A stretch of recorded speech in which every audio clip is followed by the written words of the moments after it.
Alright, welcome back to the channel. Warhammer Man back in the studio, and today we're taking a look at the Path of Preview. And we know from yesterday that today we're going to be taking a look at some Howling Banshee stats, equipment, weapons. I don't know. We'll see. If you're new to the channel, make sure to like and subscribe for Warhammer 40,000, Kill Team, Necromunda, Age of Sigmar, and Warcry content as well. Let's jump right in. So it says, force your foes to fight last with the Howling Banshees, terrifying psychic wails. So that's something we're familiar with. Obviously very good. Great looking models right here. Love these guys and girls. So yesterday we saw how Dire Avengers, Fire Dragons, and Warp Spiders are getting even scarier. And today is the turn of everyone's favorite masked hollerers, the Howling Banshees.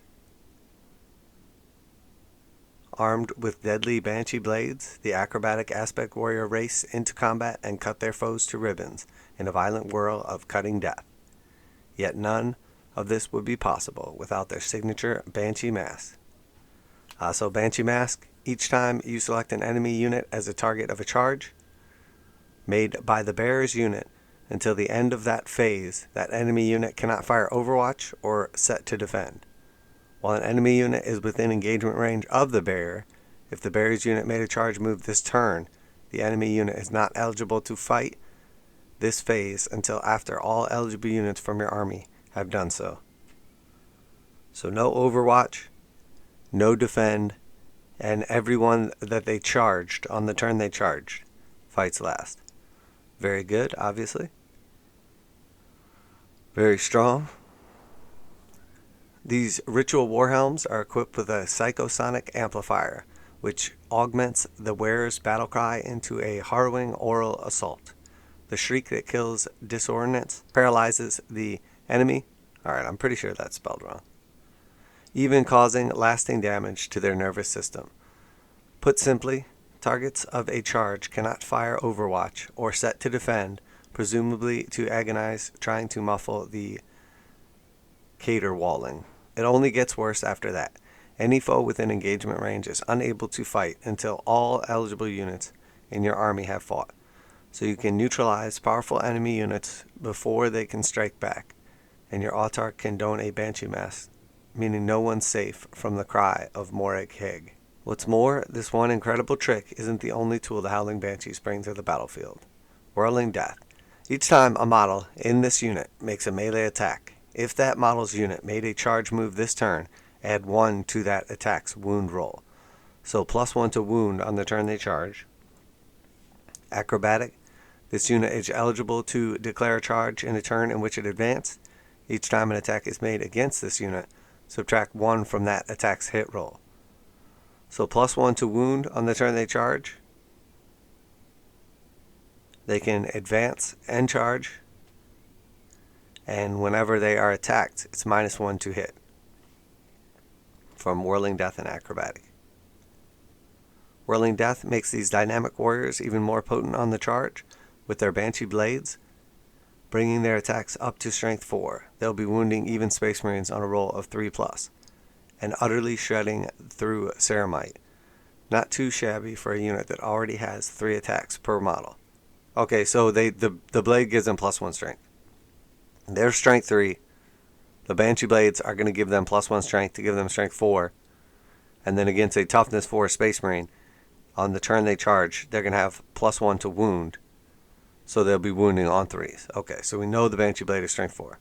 And utterly shredding their ceramite. Not too shabby for a unit that already has 3 attacks per model. So we know they also have 3 attacks per model. So that is definitely pretty nice. We know that the exarch will have some special equipment. Obviously, Janzar has some pretty dope stuff as well. Meanwhile, the acrobatic ability ensures you'll be able to pull off that harrowing assault. First, it allows you to charge on the same turn you advance. Combine that with battle focus to soften up your opponent with a close range salvo of shuriken pistols. Alright, so you can shoot your pistols after you charge, or after you advance and then charge. I mean, shuriken pistols are good, but probably not going to be a game changer, but definitely nice to do a little extra damage. It also makes your Howling Banshees harder to shoot, with applying a -1 penalty. So that acrobatic is each time an attack is made against this unit, subtract 1 from that attack's hit roll. So that is in combat. that is shooting, that is everything. They're just literally dodging stuff. -1 to hit. Pretty cool. Toss in the invulnerable save from the new aspect armor and guaranteed dice from the Strands of Fate, and the Howling Banshees are about to tear up the whole galaxy. With the formidable guidance of their exarch, Janezar herself, you've got a cacophonous choir who can liquefy their foes and brains before turning them into mincemeat. Okay, that's strange. With their formidable guidance of their exarch, Janezar, but it's not actually their exarch, it's their Phoenix Lord. The exarch is the squad leader, so that is definitely a typo or just ignorance. So stick with us on Warhammer Community for the Path to Preview articles featuring yet more rules, previews from the new Codex Aeldari. So it doesn't say anything else useful, unfortunately, but we see there's quite a few errors in this article. I'm not sure who's writing this, but they obviously have no idea about the actual Eldar army. Janezar is 100% the Phoenix Lord, not an exarch. The exarch is the squad leader, so that is definitely an error. There's also a spelling error in here as well. I mean, this whole article is poorly written. Overall, though, these rules are pretty awesome. So we knew they were going to ignore charges. Make everybody fight last on the charge, and ignore some of those defend rules and Overwatch as well. So those are definitely cool. We know the Whirling Death is going to let them wound Space Marines on a 3, which means anything toughness 3, they're going to wound on a 2. That is definitely pretty awesome.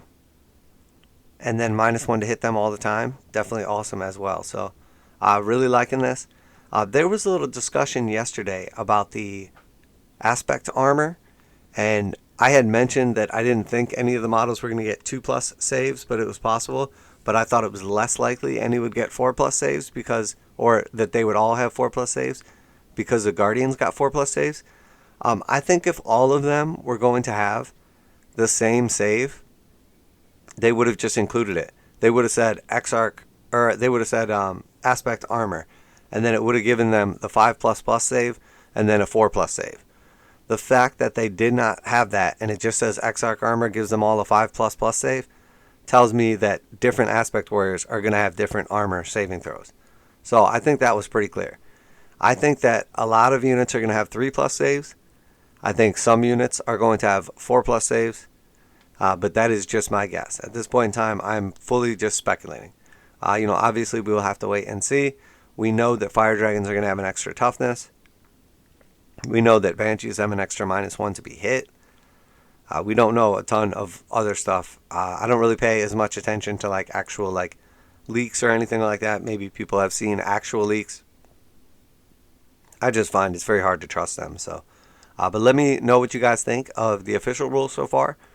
Really, really liking these. I love the Banshees. They're some of my favorite models. Obviously, we've only seen the Dark Reapers and the Banshees. Dire Avengers as well. I really like how all the newer sculpts look. I'm definitely going to be running some Banshees and some Reapers, even if they're not the most competitive choices. I just love the models themselves. So, probably going to have at least one squad of Dire Avengers as well. And more than likely, the fact that the Dire Avengers have been moved to the Elite slot, I think more than likely I'm going to have to play Baelton, because I definitely want to have a bunch of different aspect warriors, and assuming that Baelton still has the ability to take those aspect warriors as troops, that's the army I have to play. So let us hope that it is still the same, although it looks like Ionin might be pretty amazing, especially with the new Exodite stuff we've seen, and assuming that they make the Wraith units pretty good, they could be pretty dope. So definitely loving the new rules here. Very excited for any future rules. Let me know what you think down below. But that is going to do it for today. Pretty brief, but lots of information in there. Did not get any resolution on the saves, unfortunately. But I think we can pretty safely assume that they're not all going to have the same save. And if they're not all going to have the same save, I think it's safe to assume they're probably not going to have 2+ saves. So more than likely, some are going to have 4+ saves and some are going to have 3+ saves. That's my opinion.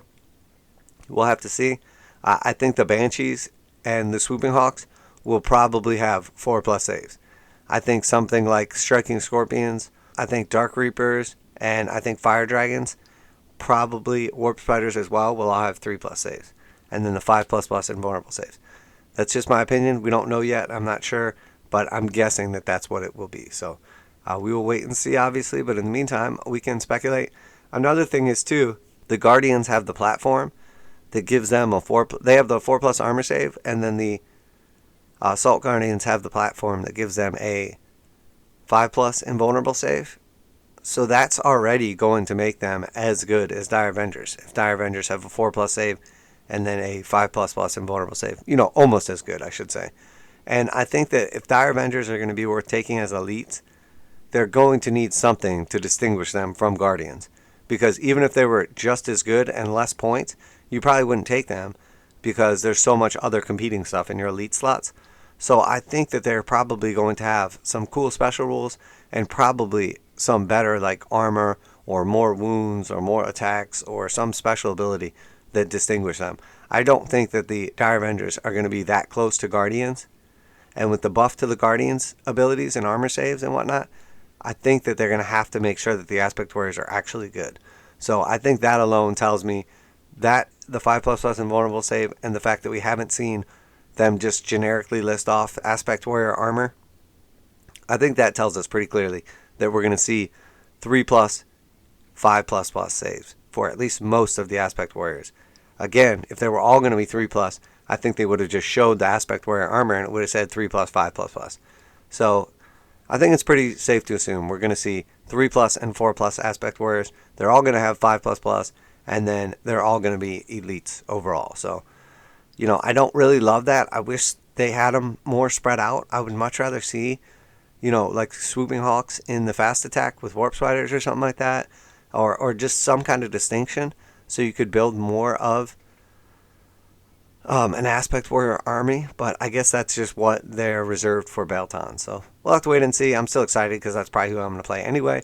But let me know what you think down below. Always like to speculate. It's fun to kind of speculate on stuff ahead of time, but don't get all worked up or whatever that you're so sure it's not going to be this or that. Or if you just think them having a 3+ save is just going to be too powerful because Space Marines have a 3+ save.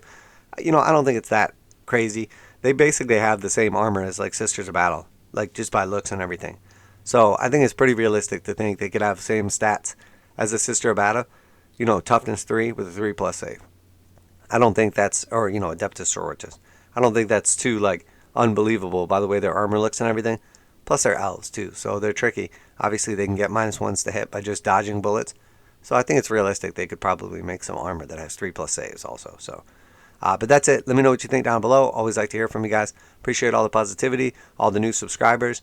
If you're new to the channel and you just recently found it, make sure you like and subscribe. I really appreciate it. Helps to get the channel out there. I have picked up an absolutely amazing amount of followers in the last month alone. Really in the last like 45 days. So let's keep this momentum rolling. I appreciate each and every one of you guys and girls as well. I do post at least one video every single day. Not only do we do reactions, reviews, and I give my opinion on stuff, but we also do unboxings, rules reviews as like codexes and books come out. We're a commission-based studio, so we show off all the commissions as they leave the studio. And then we do tons of tutorials on building, painting, magnetizing, lighting, pretty much anything you can think of, tabletop hobby related. So well, there you have it, Warhammer Man Studios. I'm Warhammer Man. Make sure you like and subscribe, share it with your friends, and I'm out of here.